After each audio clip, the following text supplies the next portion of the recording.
lå 35 meter væk.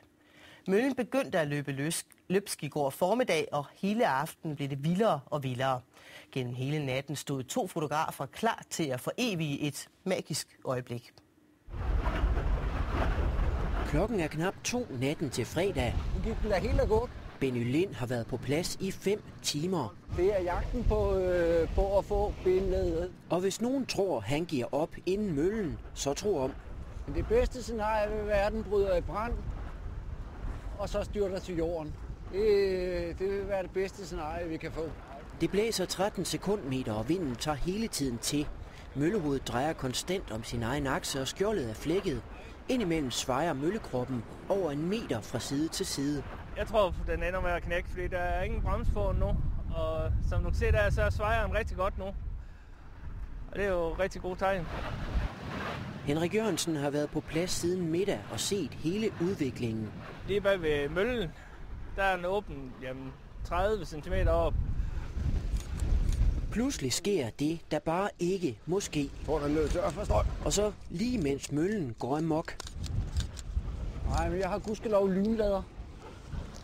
Så der går ikke ret lang tid, så er den opladet fuldt igen.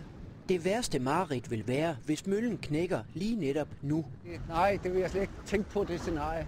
Benny Lind er altid på pletten, når der er blå blink om natten. Jeg har det rigtig meget låg.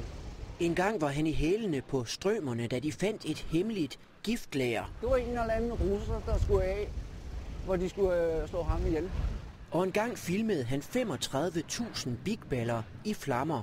Der var bål. Men i nat drømmer han om en knækket mølle. Og klokken bliver både 4, 5 og 6, uden at der sker noget. Tror vi på det? Det ved jeg ikke. Klokken 8 dukker beredskabets indsatsleder op og antyder, at møllen mod alle odds måske er ved at vinde kampen. Ja, indtil videre har den jo kæmpet godt, må man sige. Den strider godt imod. En melding, der for første gang i 12 timer får blå blink-specialisten til at vakle.